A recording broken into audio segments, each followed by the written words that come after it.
And hello, good evening, and welcome to Toneful Tuesdays. This is episode 3, I think. Is it 3? I think it is. Gonna have my great friend Mike MacArthur on. You're in for a real treat this evening. And before we get started, though, I want to say hello to a few people, okay? So let's see who's here. Anybody here? I see Mike. Mike Bozick, you're a great guy. Mike is here. Awesome. That is too cool. I have my chat went down for a second, so give me a moment. Anyway, I'm going to warn you. We are having some really bad storms come through right now. So if we lose power, we'll have to do it tomorrow night. But hopefully we'll be good. Hopefully everything is okay. All right, so who's here? Candy, great to see you. Very nice to see you. And I have to select, darn it, it's on top chat again. Let's see. All right. I'm looking at my chat that should be working, and for some reason, it is not working correctly. So I'm going to look over here and all right, so let's see who we have. Oh, I think my friend Scott is here this evening, ladies and gentlemen. I recognize his handle all the way from California, Lawndale's finest. Great to see you, buddy. All right, nice. Thanks for tuning in. Scott Lusk, great to see you. Mike Panich. Awesome. Sky Talker. I'm not sure. Sky Talker. You used to play alto saxophone. Okay, great. Anyway, you're going to really enjoy Mike. Great player, great guy. We have had fun every time we've played together, and I'm going to get into it pretty soon because it's a good interview, and I think you're going to enjoy it. So next week also, I want to let you know that another fine musician, Ron Reinhardt, will be with me next Tuesday night at 7 o'clock. Next Tuesday. All right, say hello to a couple more people, and then we're going to get this party started. Let's see. All right. Well, I'll tell you what. Thank you, folks. I see some other folks that are here and not saying anything, and that's okay. So listen, sit back, get your favorite drink, get your favorite snack, sit back and enjoy my friend, Mr. Mike MacArthur. I got some stuff to tell you first, though. Hey, friends. It's such a pleasure to have my friend Mike MacArthur here this evening. Mike is currently touring as Gino Vannelli's saxophone player and horn section leader. Mike MacArthur has also performed with the legendary Maynard Ferguson, Grammy Award-winning vocalist Diane Schuur, Tower of Power, Frankie Valli, The Modern Gentleman, Rick Braun, Brian Bromberg, Jeff Golub, Brian Simpson, Adam Hawley, Peter White, Craig Chiquiso, Chelly Minucci, Rick Derringer, Roger Waters, Blake Aaron, Jeff Koshawa, Roger Smith, and unbelievably many more. Mike has released several solo recordings, including Looking Back, Paradise Point, Deal Me In, That's What I'm Talking About, and Live and Kickin', showing his distinctive sound and musicality. Born in Rochester, New York, Mike has enjoyed returning to his hometown and other schools to perform concerts and present clinics for aspiring young musicians. Approaching music with energy, passion, and authenticity, Mike is dedicated to continual growth as an artist, whether performing alongside world-class musicians or connecting with audiences around the globe. He strives to tell a compelling story through his music.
Before we begin the interview with Mike, I'd like to play you a cut off my latest CD that Mike is featured on, a song I wrote called Twilight. And after the interview, I will play a couple more tunes that Mike played on.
All right. It's so good to have you here today, Mike. Mike MacArthur, my man. Yeah, Tony, it's great to be here, brother.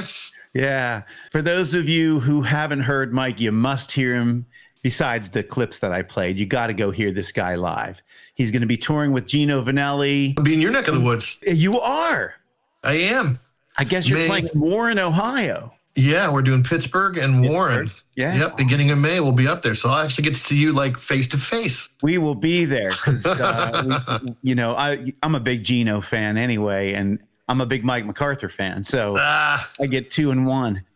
So, Mike. Yep.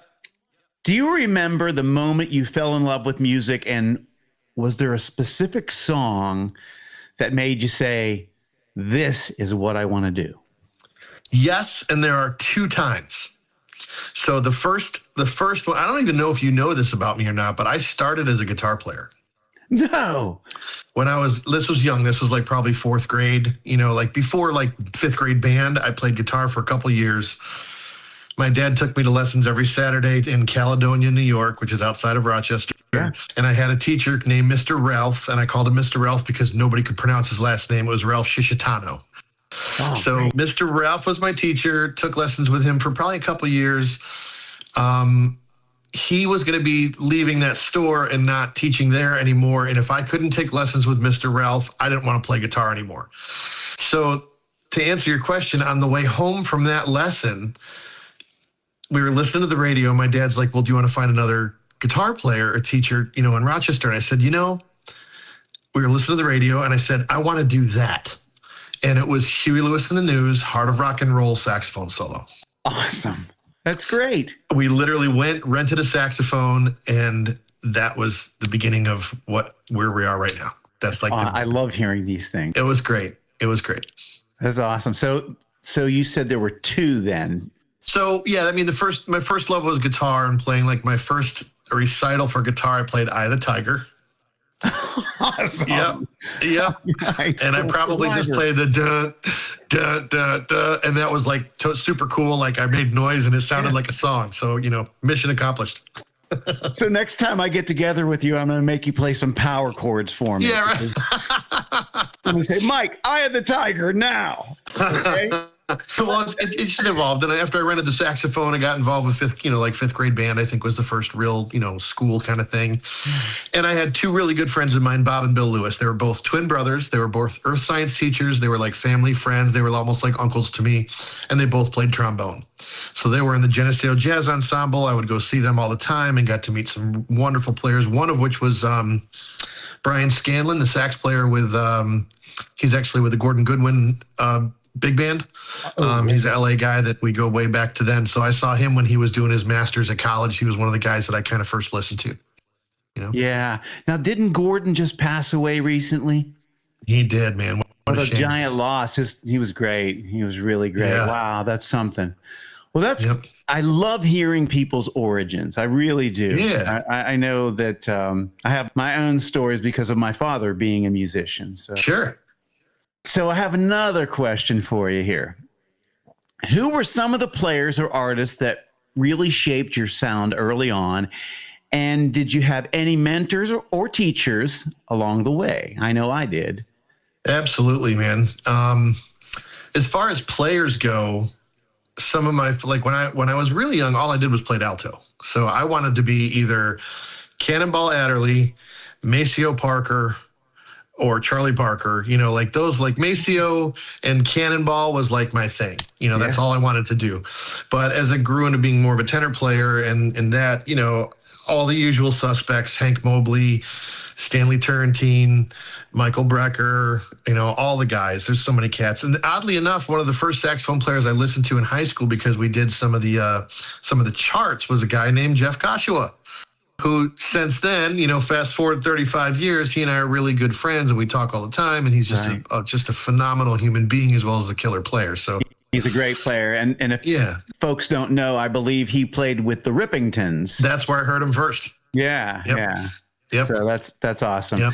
Great stuff. Yep. In fact, I love Stanley Turrentine, and he's from Pittsburgh, PA. And actually, my father got to play with him. Oh, And wow. I always just loved Stanley's big fat tone, and that's what I love. One of the things I love about you, you have that nice, warm, big tone, and that's Thank great. you. That's I played a little cigar bar in Clearwater years and years ago. And it was the kind of thing where, like maybe 60% of the people that were there were listening. The rest were just kind of hanging out, blah, blah, blah. So we were playing a set, blah, blah, blah. We get done. This little lady comes up to me and grabs my hand and just she kind of caresses it. And she goes, I just have to tell you, my husband would have loved listening to you play tonight. And I'm like, well, that's so sweet. I said, did your husband play the saxophone? She goes, he was a little sax player. His name was Stanley Turrentine. I just wanted you to know that. She gave me a kiss on the cheek and she left. I was like, cool. oh my God, this is so cool.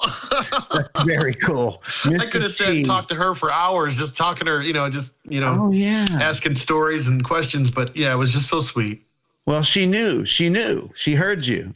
That's awesome. That's so cool. So Yeah. I know you're close with a guy named Bill Tiberio.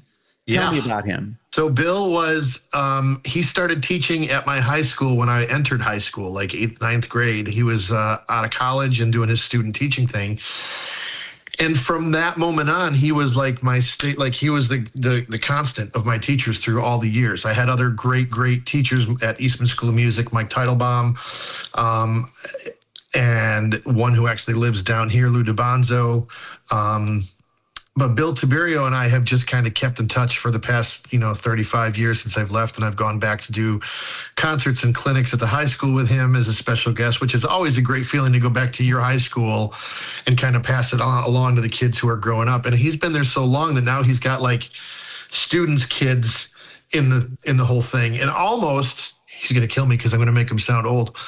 He almost has like students of his when I was there, kids, like almost like a 3-generation thing. He's been doing it for 42 years, man. Yeah, that's great. That's great. So yeah, he was a major influence in my life and still is today. We hang out, talk all the time, play together whenever we can. It's so great that you get to do that. There was a guy named Jack Seibel that was my Bill Tiberio. But unfortunately, when I was a junior in high school, he passed away at a concert at the high school. Oh my gosh. Jack. But I'll never forget the guy because much like you, I know that you've been involved with playing shows with Bill and all that stuff. Jack was calling me for gigs, and I was, I'm like 15, 16 years old, and I'm going out and playing some jazz gigs and such. That's great. So yeah, it was a shock when he passed, but I'll never forget the guy because he was one of those guys that would just take the smallest improvement that you made and make such a big deal out of it that you wanted to go home and do more for him. Yep. So it's great having people like that. And I love when I see you post stuff about you and Bill, because it reminds me of Jack. And it also, I often wonder, boy, had he lived longer, what would have gone? Yeah, how far would have gone? Yep. Yeah. But I'll never forget the guy. I have to tell you, there was a friend of mine that could never say Maynard right. she would call him Maynard Ferguson. There you go. She did. That Maynard, he can really play. Moving on. Yeah. Michael, you have performed with an incredible range of artists, from Maynard Ferguson to Gino Vannelli, to Tower of Power, Diane Schuur, all these people. What have those different musical worlds taught you about adaptability as a musician? Wow, man, you're digging right in. That's a loaded question. There's so many ways to answer that. I guess to the umbrella to that question for me would be, when I get called to do a gig, there's a function, right? Like there's a function of why they're calling me. I either have the right sound or the right feel, or I know somebody or whatever. But when the lights go on and the downbeat happens, your job or my job as a saxophone player is to make the artist or whoever's name is on the bill look good. Like, end of story. That is like the goal. Yep. So, and then under that, a lot of things fall into place. How easy are you to get along with outside the stage, in the dressing room, in the bus, or just hanging out? Or, how professional are you on the stage? How do you show up on time? Do you have the right equipment? Do you do your homework and become prepared? Like all of those things. But I guess it all falls under, you're there to make the artist look good, period. And whatever you got to do to get there, you do your homework and do it. Great answer. I agree with you 1,000,000%, but I wanted to get your take on that. Yeah, I mean, there's always times where, and that's the beauty of working for different artists like that. Some want you to kind of like be in that box as this is what I want to hear. And there's some that give you the freedom of like, hey, this is kind of what we need, but be you. Yes. And that's kind of, it's great, but sometimes that can be almost harder because you're like, okay, how do I, pay tribute to what this song or this artist needs, but still be me without having a great departure from the music. Right. So, like Gino Vannelli, you play the I Just Want to Stop saxophone solo. Everybody knows that solo. Yeah. So you've got to at least give them the bullet points of what they recognize. And then the rest you can kind of sprinkle in. Yeah, you do a great job. Well, thank you. Was the original version Ernie Watts? Yes. Who was that? Yep. Another guy. Yep. And, all the sax players that he's had over the years did a wonderful job of making that happen. And they're all kind of their own little footprint on it. So I was lucky to have all the previous guys to kind of pull from and get the inspiration from. Well, I heard you playing it, and you still sound like you playing it. So that's great. Thank you. Yeah, man, you do. Okay, so tell me of everything you can about your current situation with the legendary Gino Vannelli. Man, there's so much honored, lucky, grateful, excited, like all of the things. Like when I was mid-October and I just got a call from Gino and Ross, and they're like, hey, can you do some of these gigs and blah, blah, blah. And now rewind for the past 10 years or so, I had been, when they were in Florida, I would be hired as the other saxophone player in the section, and I would do the Florida dates. So I've had a relationship with them for a decade or more, but I was never on the band. It was like, hey, I'll see you next year when you come to Florida for a few gigs, Yeah. And then this time it was like, oh, well, is this like a real deal? They're like, well, we hope so. Can you join the band? I'm like, absolutely. Gino's calling me and asking me. He can have whoever he wants. I'm as honored as it gets to say he picked me, for whatever reason, whether I had a good rapport with the band or I had just done the job the right way in the past. I don't know, but I'm grateful. All of the above, I'm sure, Yeah, so it's wonderful. And they're, when you get to a level like that, it's, not only musically, but just people-wise. Like, there's nothing to prove. It's very relaxed. It's very thought out. It's about the music as much as the people, so they value the people in the band as much as the music and vice versa. It's just a refreshing scenario to be in with the people involved and the music involved and the way you're treated. I can't say enough good stuff. That's great. Well, I will say you deserve it, number one. Oh, thank you. And number two, I hope that any of you young musicians out there that are listening to this can listen to Mike's words, because all of that is so important. And never take any show that you do lightly. I mean, even if it's the smallest gig that you do, because you never know who hears you.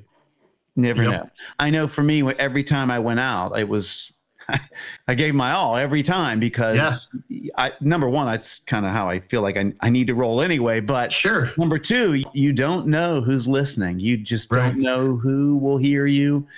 So, Mike, you've been doing it right for years. Well, I think that's one of the things that I took, obviously from high school, even with Bill Tiberio, but with Maynard Ferguson almost more, because with Maynard, like, you left it all on stage, man. You just put it all out there and you just dump it all. Like, good, bad, ugly, you make it work, and then you pick and choose how to move forward. But with that, there was no like mediocre playing on that band. It was fire, fire, fire, fire. I don't care if you're playing a ballad or a burning jazz tune or a Latin or a funk, whatever you did, it was just let it all hang out. And that was just something that stuck with me.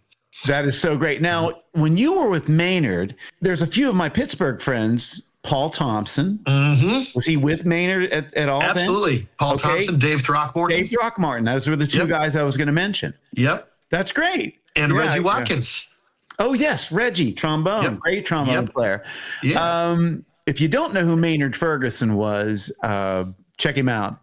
Known for his severely high trumpet playing, and I don't mean he's wasted. I played with a couple guys that were severely high. Anyway, he was amazing. So that's also another wonderful artists you've gotten to play with, Mike. Yep. Mike, your solo recordings really showcase your own voice. How do you balance being a strong sideman for other artists while also staying connected to your own artistic integrity or identity? I guess if I were to look at from my point of view, I don't see myself as strong of a solo artist, but more of a guy who could make somebody look good. Okay. Like, that's how I kind of see it. So it's been a struggle for me to do albums and be like, okay, how do I make this me? Because I'm so used to doing the task at hand of making whatever I'm doing good, that when it's like, okay, what do you want to do? It's like, I like everything. How do you do it all of everything in one album? You know, like, I don't know. I could go the funky TOP horn section route, or I could do a Cannonball Adderley thing, or I could do a Stanley Turn, or like an organ shuffle thing, or a funky, like, I don't know. My albums are kind of like a couple stabs of them are like a smooth jazz world kind of thing to play that game. And then the last one that I did, that Looking Back album, was just, it's called Looking Back because I picked tunes that meant something to me over the past 30 years. So the song on that album has a connection to my roots as a saxophone player, or why I'm doing what I'm doing. So that's kind of where it came from. Well, then one of our other questions was going to be about your albums and which one was the most personal for you. So I would say that one is the I think Looking Back, and you know this as well as anybody, that the more you have under your belt and the more the years go by, you can kind of see things a little bit clearer, and you just mature a little bit, whether you like it or not. You know, right. Like, it's just inherent in your playing and the experiences you've had. At some point, you're just like, okay, this is me and I'm comfortable doing it. So I'm not going to try to be something I'm not. Right. I'm not going to try to put out something just because that's what the world says the world needs. Right. I'm going to do something that I love, you know? That's awesome. And I've heard the album and it's wonderful. So well, thank you. You're doing the right thing. Well, I had great players too. I mean, you guys like Carl Fisher, who got me on Maynard Ferguson's band back in the day, playing trumpet, and we blend so well together. It's just always fun. So, you know, it was stacked with great players and good people. That's great. Can't go wrong. That's great. Now, I know you're kind of downplaying being a solo artist, but I mean, I've heard your stuff and I've played with you, and I do believe you're a solo artist as well. I just, I know you're doing other gigs, and it's sure because you can do that. That's the thing. You can do what a lot of people can't, and that is become the guy that's backing people up. And some people were just cut out to be a leader or just a side guy, or, you know, and I think you're one of those guys that can do both, in my opinion. Yeah, they're different, definitely different. Well, you know, you've done it. I have. You know, they're different hats. I mean, it's really a different mindset from going to a gig knowing that you're the one that's on the microphone and calling tunes and, you know, letting guys blow and making sure the show has, you know, one of the curve of a show, or the rise of a show, or how it's put together, and the people and the musicians, versus, hey, I got hired to do this job. I need to nail it. You know, It's a different, like, brain split. It is, but you do it all well, is what I'm Well, thank you. saying. It's fun. So your bio talks about approaching music with energy, passion, and authenticity. What does authenticity mean to you at this point in your life and career? So it's kind of everything. Like, authenticity means I'm not trying to be somebody else, but I'm using everything we all do. Everybody who's a great player, you know, you're Sonny Rollins, you're Michael Brecker, you're Miles Davis, you're Cannonball Adderley, you're Hank Mobley, you're like, everybody stole from somebody else, from the guy before you, right? So it's the authenticity part means you've got like I'm an Italian, right? You got a pot of sauce, right? It's just cooking. Like, you've got to figure out what's yours, how to pick and choose what you want to make it your own, and then have your own voice somehow. But those influences, no matter how hard you try, are going to show up, because that's what molded you into the player that you are. So authenticity to me means not trying too hard to be something that I'm not. I'm not trying to be a Michael Brecker. I'm not trying to be a Stanley Turrentine, but I love the aspects of those playings. I know that Ron Reinhardt's on the album, and his dad was another great sax player. And his dad, years and years ago, said something to me that I never knew, and it clicked. He goes, man, well, you know who David Sanborn listened to, right? I'm like, I never really thought about that. Like, he listened to all the same guys like we did, right? He's like, no, man, he wanted to be Hank Crawford. And I was like, Hank Crawford? So I went back and listened to some Hank Crawford records, and I was like, oh my God. That's like a young Sanborn. It was crazy, but my brain had never clicked. So it's funny how as players, you kind of fall into a certain thing of certain players that you like and enjoy, forgetting that there's a whole nother world of guys I've probably never even heard that I can learn from as well. Right. And it's funny because Curtis Swift, my friend, who's also a fine saxophonist, he'll be on coming up on one of the interviews.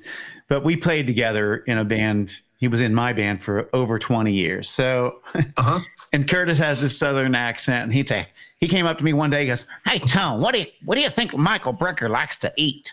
And I said, gee, I never thought about food, Curtis, when I'm hearing Michael Brecker. He goes, "No, man, what he listens to." I said, "Oh, yeah." So, and I said, well, John Coltrane for sure. Of course. But yeah, we all have our things. I mean, I always tell like the students I've taught, like, don't copy people, use them as influences and try to like go dig deeper and try to find out the concept. If you learn a lick, we'll call it, or a line from somebody, try to figure out the concept. Like, why does that work? Why did they choose that? And then I like to do history. When I was a kid, I grew up and my first concert was George Benson. So I'm a big George Benson fan. Of course. Then I heard George Benson and I was like, well, what made George Benson George Benson? I heard Grant Green and I heard Kenny Burrell and I heard Wes Montgomery. So there's this line, and Wes Montgomery was influenced by Charlie Christian. And so you find out what they ate, you know? Yep. So Mike. Yes, sir. You were born in Rochester. Yep. It's cold up there. Yeah, it's a great town though. I mean, it's great. And I know you go back and you perform for the young musicians and you do clinics and concerts. What does it mean for you to get to go back and do that kind of stuff? Everything. Because of my connection with Bill Tiberio from Fairport High School 35 years ago, stepping on the stage or walking into the band room there is like, holy crap, I got to where I'm at from, half of my teachers in high school wondering whether I'd even graduate because I skipped too many classes to be in the band room to practice. Now I'm coming back to do clinics with those kids to teach them. It's kind of like a full circle thing, and it's amazing. And, knowing that those kids know that I came from there gives them some sense of, not like I'm a Michael Jackson or some, worldly name, but like at least they know that there's a guy that was in that band room doing the same thing that they did, who's making a living playing music. So it's just kind of it warms your heart to know that, and the glue is Bill Tiberio. I mean, he is the one that keeps those connections happening and has stuff for the kids to do and provides an outlet for them and is so active in the community and giving back and been doing it so consistently for 42 years. It's hard to find. That's great. I had a similar thing happen with me. I used to go back every year and play for the 8th graders of the school system. There you go. They had a thing called the concert experience. And so they would build the whole day around the music business, and they'd have people come in that worked for, promoters and radio stations, and it would lead up to this concert. And they actually had fake tickets to give to the kids for the show and everything else. Awesome. And I used to do it, and I did it for, I think I did like 19 years of it. And, and we were talking earlier off camera. I was actually getting stuff happen. Like first it was, "Hey, my mom went to school with you." And eventually it was, like, "My grandmother went to school with you." But it was really when cool you were in high school. Yeah. I'm sure when you were in high school, did you have clinicians come into your school that you remembered coming in as like famous guys, and you just got to do a concert with them or something? We did somewhat, but what mostly ours was we would travel. So we would have these competitions. And there was one in particular where Phil Woods was the main clinician. Oh, man. And he was great, man, because he was kind of rough on kids. The kids, there was this big band of kids, and it was kind of an all-star band. But he had us all play, and it was over a blues, like a B-flat blues. Yep. And sure. he stopped after everybody played, he goes, there's 3 people in this band that listen to music, the guitar player, the piano player, and the one tenor sax player. The rest of you need to get some records out. And he kind of chewed everybody out, but he was really great. I mean, what a fabulous musician. But you remember that stuff. Oh, that's bet, where man. I remember we were lucky because of Bill Tiberio and his connections and just drive to make the program amazing. Yeah. One of the artists that came in was a duo. It was Dave Mancini on drums and Dennis de Blasio on Barry sax. And they had a little duo thing that they did. And they did a little concert. They did clinics with us and everything. Now, fast forward to years ahead after that, which that left a lasting impression on me. I got to know Dennis de Blasio because he was a Maynard Ferguson alumni. Oh, wow. So when we were in Buffalo one year, he was there and came and sat in. And I'm like, dude, this is so like full circle. Like this guy taught me when I was in high school, like a little nothing, trying to figure things out. And now like we're playing on this band with Maynard Ferguson as both one of our heroes. Like it's just amazing. The world of music, how it can bring everybody together. It is really amazing. And not even just other musicians. I mean, just the fact that you can go, like you're on tour with Gino. Right. And you could end up in another country that didn't speak English. Yep. And you're going to play for them and they're going to go nuts and they're going to love you, you know? I remember crazy. I did a gig in Hong Kong and we played 5 days in a row at the Asia World Arena and nobody spoke English. Right. And as soon as we started playing, though, they had glow sticks going, and they were having really the universal language, man. It really is. It really is. So, and how great it is that you're doing this on the scale that you're doing. And I think it's awesome. Well, that's, everybody who's a great musician, good musician, average musician, you've put in some hours, you put in some work, and there's a ton of luck involved. Yeah. It's who you know, the relationships that you have had, the opportunities you've had. One thing leads to another. I did not set out to be a sax player that gets hired by these guys. I just wanted to be a good sax player. But along the way, the people that you meet and you realize the trail of breadcrumbs that you leave makes a difference for what's to come in the future. That's where I feel like that should be taught a little bit more, like you're the whole journey versus just the playing part of it. I agree. In fact, I don't think they teach that stuff in music school.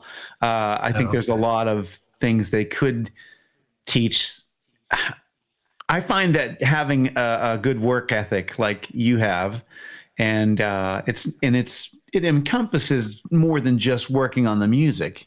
You work on relationships, you work on all that stuff, and you make sure that when you go to the gig, you're that guy that people want to be around.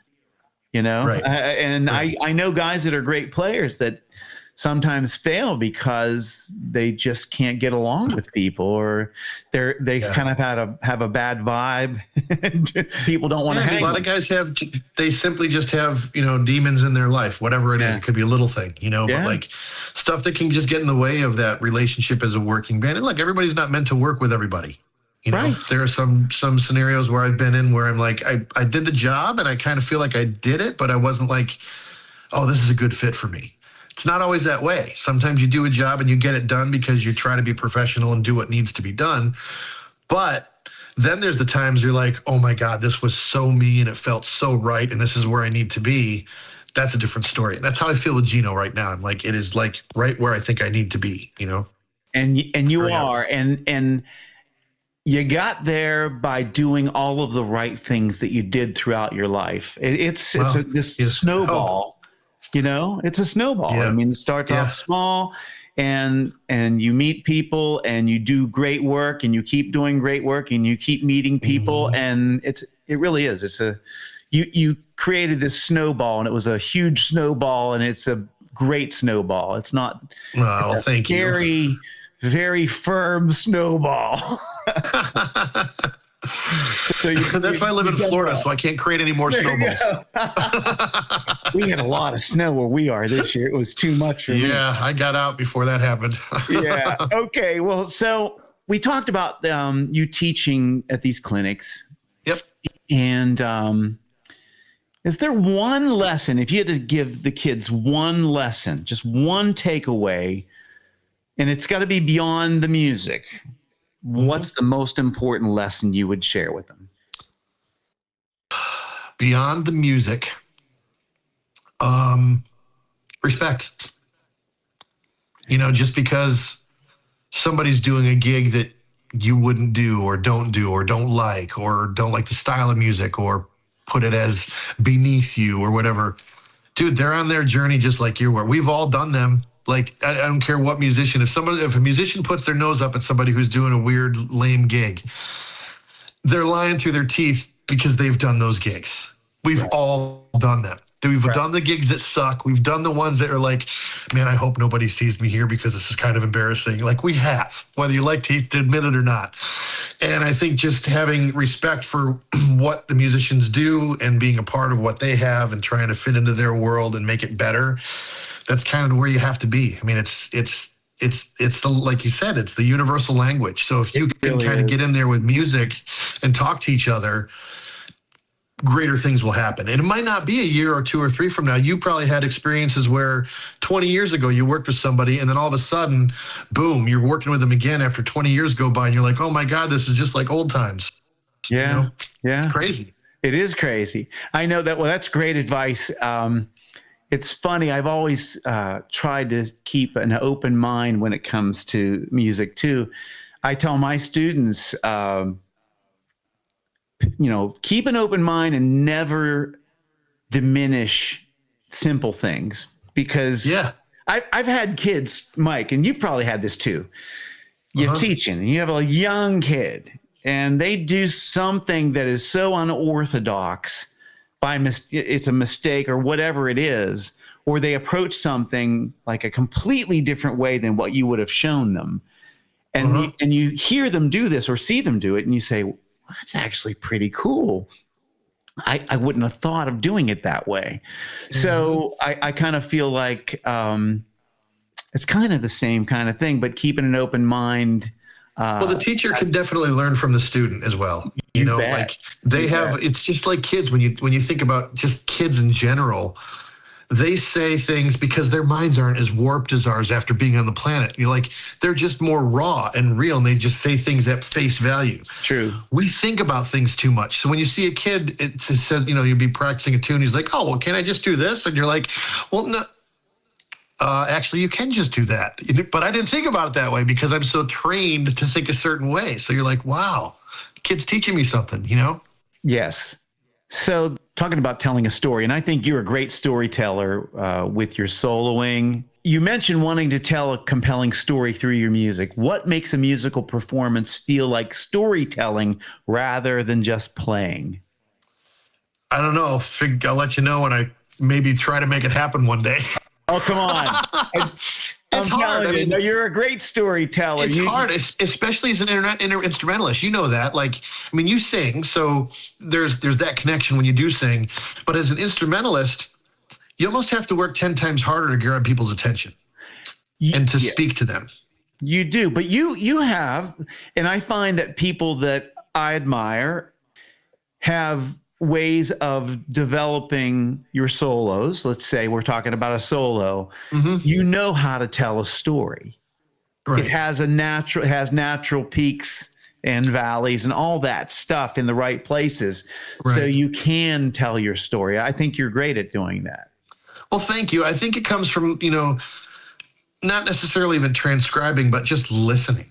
Listening. I could name 2 or 3 or 4 solos that are if I want to remember that I don't know anything, I'll turn on a couple solos of, in my opinion, some of the most well-crafted saxophone solos where it just keeps your attention from the beginning to the end. And then you realize, okay, it can be done. Now I've just got to work harder to get there, Okay. Can you name one of them? Yeah. Michael Brecker with Steps Ahead from the Smoking in the Pit album. There you go. The album, it's called Teabag. Yeah. And it's just a shuffle tune. And it's the solo he takes is like this little journey of, oh, that's Brecker. Yep. Okay. That's really Brecker. Okay. That's why he's Brecker. Okay. I'm going to sit down and shut up now because, and then he just keeps going and going. You're like, just when you think that they're cranking as much as they can with Steve Gadd and Eddie Gomez and Don Grolnick and they're just a machine, man. And they're like just this feel thing that you can't teach. You just have to experience it. So I forced myself right here to sit down and listen to music like I did when I was in high school and got excited about it, because I think as you get older as a musician, you're more concerned with, okay, I got to learn this tune for this show, or I've got to practice this set of music for this guy, and I've got this gig and I have to learn this tune. I think the art of just sitting and listening to music to enjoy it can get lost really easily. Oh, for sure. And I try to force myself to do that. So I listen to playlists of music that I don't always know or listen to, and it's a rabbit hole of, oh, I like that band. And then you look for artists similar to, and then you keep going down that rabbit hole. And then eventually sometimes you come on something that's like, oh my God, where was this all my life? You know, That's so great. listening, you know? Yep. And Michael Brecker, he's one of my big influences. I love him. And the thing that's great about Michael Brecker, if you see him in any of the interviews he did, he was so self-effacing. And the guy, much like a guitar player that I admire, Alan Holdsworth, he was an English guitar player, right? Yeah. And I've talked to him in person on several occasions, and man, you talk to the guy and you would think he's the worst guitar player that ever walked the earth. Yeah.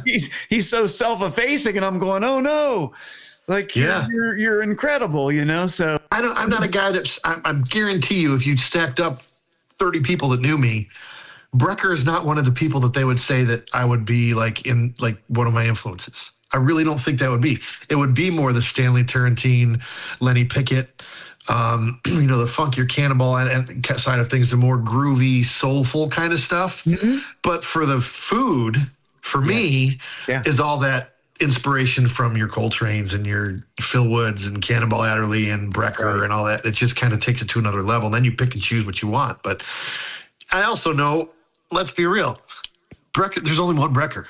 There, you know, Brecker, nobody will touch that, in my opinion. I don't see it. There's only one anybody. That's another thing I kind of tell my students, because it can be overwhelming. You know, you when you start to compare people. Right. But I look at, you know, I have this fingerprint that's like my fingerprint, and you have your own, right? So there's only one Mike MacArthur. There's one Mike MacArthur, and you're him. And I think it's awesome that you're him, and you should be. Well, thank you. Yeah, man, you're it's fun. The older I've got, I realize how lucky I am to be in the circles musically with the friends and peer group that I have and I've had for years.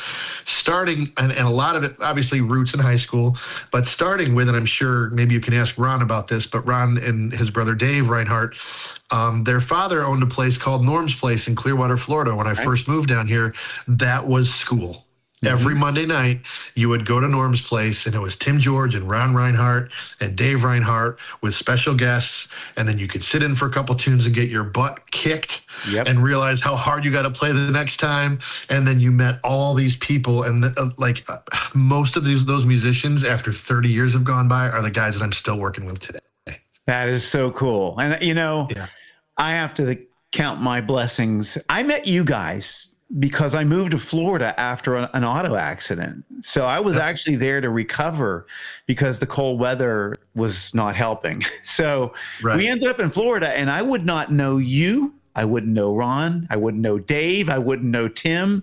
I mean, I wouldn't know any of you guys or have played with you if it hadn't been for something bad that happened. So there's a silver lining in that kind of stuff. So I'm really grateful that you're my friend, and just know that I admire you. I admire your playing. I love your family. The feeling is mutual, and we're all glad that you're doing as well as you are after you've been through everything you've been through, man. It's been a little weird, but I'm hanging in, man, and I'm really thankful I'm able to create music, and thankfully I have all the use of my hands and everything else. So not doing live shows, but I'm doing everything else. So it's a little different because, you know, I mean, I love playing live for people, you know, so that's been a little tough. But anyway, you're so cool. And my friends, if you haven't heard Mike, you've heard him in the clips that I played for you earlier. And you've heard him on some of my tunes, but you got to check out Mike further because he's a wonderful, wonderful player. And you'll see him with Gino. You'll see him with Tower of Power. You'll see him with a bunch of the smooth jazz artists. I mean, he's a first call for all those guys. So make sure you check Mike out. You're going to love it. Well, thanks for having me, brother. Your project is amazing. Listening to it one time, you can tell it comes from the heart, and there's a lot of thought behind what happened, and just everything was intentional, and Thank you. It's beautiful. It was. I wrote the tunes just as like a means to recovery for me. I had a whole year of not being able to play or anything and recovering from my surgery and the sepsis and stuff. So it was like a year. It was like a whole year. And I just made it a point to like kind of supercharge my recovery by making myself get up and just pulling out my guitar and just writing some songs. And I made sure they weren't real complicated. Right. And I wanted them to be kind of soothing and something people can kind of just listen to and chill a bit and hopefully de-stress. Mission accomplished. Thank you. Well, I know one thing. I'm so grateful you're on it, and I'm hoping to have you on more stuff. Thank you. Know. Okay, yeah, man, I'm ready to go. I got my horn, my mic right here, ready to go. You're so great. Well, then you'll be on it. Yep. After performing around the world, what still inspires you to keep growing as an artist? Wow. Oh boy. I think over the past 4 or 5 years, what's inspired me is how much fun you can still have playing music. And I know that sounds a little bit weird, but for so many years, it's kind of the daily grind as to what, as a sax player, you're in the jazz world, but the smooth jazz world was making money decades ago. And that's where you kind of had to be if you wanted to be it. So I got to be a smooth jazz guy, but I'm really not a smooth jazz guy, but I have to be. And it's like this Jekyll and Hyde of where do you fit? I think as I got older, now I'm just like, I just want to pick up my saxophone and enjoy the crap out of playing music. So it almost doesn't matter what it is as long as it's done well. I'll play YMCA or Brick House or, Sweet Caroline. I don't care, but it's got to be played well. Like you got to want to do it. It's the ones that are just phoning it in where it's like, man, I could stay home and listen to music and be happier. So I don't know if that really answers your question, but I think it's just kind of being able to be happy when you play and enjoy music. I know for myself, the only time I would be happy is if I felt like I gave my all and I actually connected with people. And I was around some musicians that they would look at it like, Mustang Sally, know, and then they would proceed to play like a crappy version. Right. And for me, it's like, I look at music. I'm a jazz guy growing up. I mean, I heard Coltrane and Wes Montgomery, and I used to make my mom play Wes Montgomery when I went to bed every night. But I love all kinds of music. So I grew up on rock and roll stuff and all this. So for me, I feel like if you, like you said, if your heart is in whatever you're doing, that it's going to be good, and and doing good and playing well will leave you happy, because I don't find that they're just phoning it in and just showing up and kind of being like, I don't find that would make, I don't think that makes you happy. But I know one thing, Mike MacArthur, you make people happy. You make people happy. Oh man, thank you. I've been on gigs with you. You always put your all into it. And I'm certain that Gino Vannelli couldn't be more thrilled having you next to him, because I see the videos, and when you step up, you're right there with Gino, and then he's got it's a dream, and it's that's the greatest. It doesn't get more real, and it doesn't get more gratifying, and it's great. And you pinch yourself on the way home. Did you ever, when you were younger, did you listen to the Brother to Brother album much? Not till later in life. No, not like in high school. No, that wasn't until like a college or after thing when I started playing tenor and getting more into like the horn sections and the band. Because if you look at the horn section world, the ones that are like the bands, the ones, you got Tower, Earth, Wind and Fire, and Chicago, and Santa Fe and the Fat City Horns, and Gino, and like Kool and the Gang. Like there aren't a ton of them. There are a lot who have horns, but the ones who are recognized for that, you kind of realized why they got there, because it was so hip and so good and so like, wow, that's the real deal. They set the standard. The Brother to Brother album for me was huge because there's a guitar player, Carlos Rios, on that album. Yeah. And the solos were amazing. And I studied with Pat Martino. So Pat is a Philadelphia guy, and incredible. And when I heard that record, I was like, man, this guy's got like a rock sound, but he's playing lines that are similar to Pat Martino's stuff, but he bends and he has nice vibrato and all this stuff, and so that album, I listened to it over and over and over. Well, so when you let me know when you let me know you had the gig with Gino, I was so happy for you because I know what a musical like gold mine that is, Well, his family, I mean, that's how he grew. His father was they were in big band, and he was growing up listening to big band, Gene Krupa and drummers, and he still plays timbales in the show. And, that was his background. So his love for the music is genuine, it's not just a show, it's his genuine life, It sure is. And many people, when I mention him, they think his career sort of ended at like Living Inside Myself. Because how radio is and record companies are, they don't promote things after a while.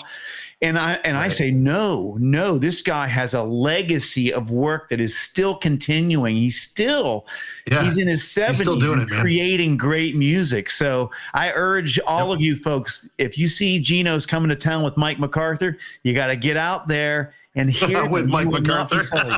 No, Mike's on the gig. And in fact, I'm going to tell you right now, his drummer, Reinhard Meltz. Yep. Reinhard Meltz. Yep. Great drummer, right? Jay Coder playing guitar, great guitar player. Yep. I'm not sure who's playing piano now because it's not the same person I saw last. David Goldblatt. Okay, David Goldblatt. Yeah, he's great. He's great. He's a monster. Yes, he is. Damien Erskine on bass. Peter Erskine's nephew, correct? That's right, man. Yeah. So, great band. Always. I've never heard Gino without stellar musicians, which is another feather in your cap, Mike, because you're one of those guys, Thank you. So listen, thank you for coming on this podcast of mine. Of course, man. This is a blast. Yeah, because you're awesome, and I'm so thankful you're on the tunes you're on my CD, and I hope that you'll do more because I have other tunes that'll be coming up, and I'll have you any day that you'll say yes. Absolutely, man. And you make sure and tell your lovely wife Kay I said hello, and I'll get to see you both face to face in what? Yes, you will. Month? You will, and you tell Danny and Sydney that we said hey, and your father, because I've met your father. Yeah. So getting older and acting younger. It's great. That's good to hear. That's the way you got to be. Yeah, man. Watch him carefully and learn. I know. We keep an eye on him. All right, Mike, you are so awesome, man. I'm so blessed that you too, brother. Thank you so much. Thank you, You're man. The best. All right. I hope that you guys enjoyed that time with Mike MacArthur. Mike is truly a wonderful guy and a wonderful musician. So if you are in the Pittsburgh area or the Warren, Ohio area in May, they're coming through. So you can go to Gino's website and get the exact dates, but make sure you get to check them out. And again, thanks to Mike for coming on to this Toneful Tuesdays episode. Also, next week, I'm having my friend Ron Reinhardt, who's great keyboard player. He and I have worked together a good bit, and he's one of those guys, when I met him, he felt like family immediately. So I love the guy. Anyway, I want to play a couple songs, and then I want to come back and talk to you guys. So stick around. We have some chatting to do, but these are two songs that Mike played on. Now, the first one I'm going to play, it's not the complete song, but it's a good clip of the song. And it's called Beautiful Blue Sky. And again, this is from the Tone Poem CD, so this is the mellow kind of stuff. And on this song, not only is Mike MacArthur here, but Carl Fisher is on this track as well. And he plays trumpet with the great Billy Joel. So sit back and relax and listen to Beautiful Blue Sky. I hope you enjoy this.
All right.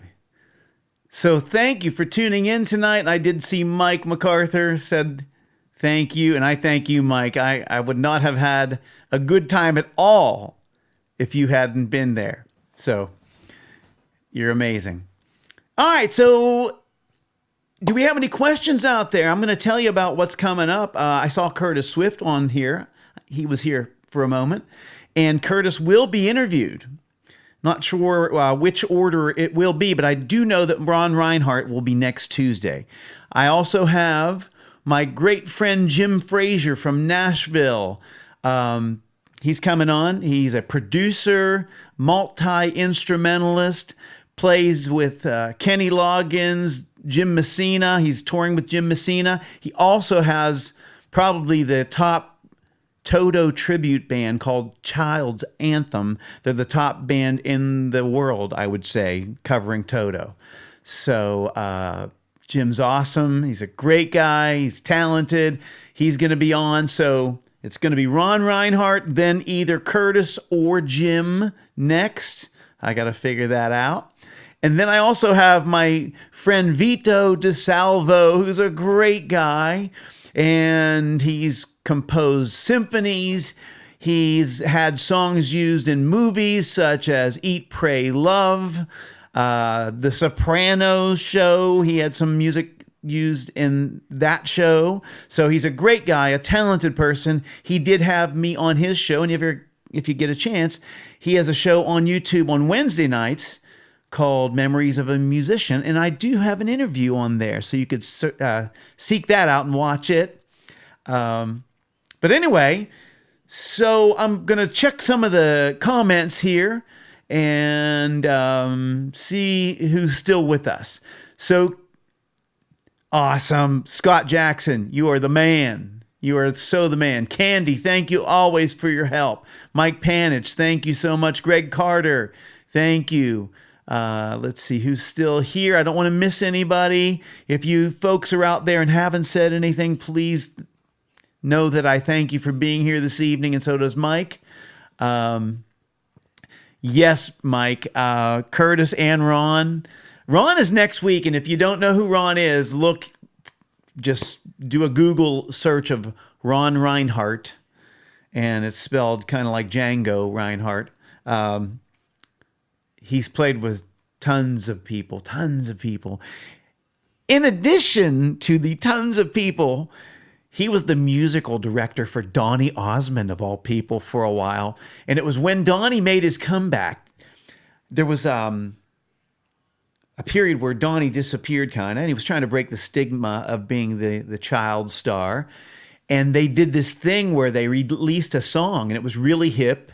This song was really cool, and it was kind of soulful and everything, and they released it and wouldn't tell people who it was for a while, if you remember that, and it was Donny Osmond. So Donny's a very talented guy, and Ron was his main man, his main musical director for a few years. So we'll get some Donny Osmond scoop next week. All right, I'm going to look here. Sage Rat, it's great to see you again. Sage Rat, I love your name. All right. What else do we have? Yeah, like and subscribe if you could to the channel, because I'm going to be doing this. I'm going to try to keep it up every Tuesday. I may miss one here or there, but I'm working in my studio, writing and recording. By the way, please go to, let's see if I can find it. Give me 1 second. I'm going to talk. I'm starting to release some stuff on Spotify. So I'm going to put a link in the description, or the comments section. And I have to find it. I had a problem because I released Gone with the Wind from the Live at the Blues Cafe CD, and I released it on the 20th. But years ago, I did some tribute CDs. I was featured on a Joe Satriani, Steve Vai tribute. I was featured on a Bon Jovi tribute, and I was featured on a Tina Turner tribute CD. And I may do a show about those because they were kind of interesting. But the record company claimed my name. So on Spotify, Tony Janflone Jr. had these 3 songs, and I could not get them to give me my name back. It wasn't the record company's fault. It was just a weird thing with Spotify. So it took me until today to try to get that straightened out. So now I'm going to start sharing this stuff with you. Let's see if I can find it. There we go. I did find it. So if you can, go to my Spotify page and start streaming those tunes. I'm going to be releasing 2 more singles off of the Live at the Blues Cafe, and then I'm going to do the rest of the album. Now, listen, I appreciate those of you who've been buying product, and I still love that. And my store is available, all that stuff. I'm in this for the long haul, folks. I mean, I've had some issues health-wise, but while I'm still able to walk and talk and use my arms and legs, I'm going to be making music as much as I can. So check out my website. I have some merchandise. There's a Blues Cafe mug. I have that. I have t-shirts, CDs, t-shirts. I'll show you the Fourth Wall store where you can go. It is right here, and I think you can hear me now. I fixed that issue. So if you go to my Fourth Wall store, you can connect through my website. Go there, a bunch of stuff up. Even guitar picks, personalized guitar picks. So there you have it. So I'm going to jump on here and let's see. There's my Spotify link. That's where you will be finding my tunes as they arrive, okay? So the next 2 releases from the Live at the Blues Cafe will be Something's Gotta Give.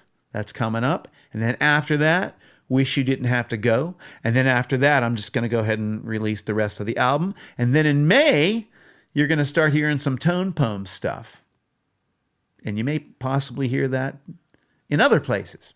But I'll let you know more about that. Okay, Queen Jess X. Hey, how are ya? Mike, you think some of the tribute stuff is still on Amazon Music too? I'm sure it is. That company is still going, Versailles Records, and I loved that I was able to do those. It was kind of tying up my Spotify stuff, so it was kind of crazy. And in this world of tech support where you can't call people, it makes it even more complicated. Because I'm like, please just give me a human to talk to. Because you have to go through the bots for a while, the AI-generated answers. And it's like banging your head off the wall, you know?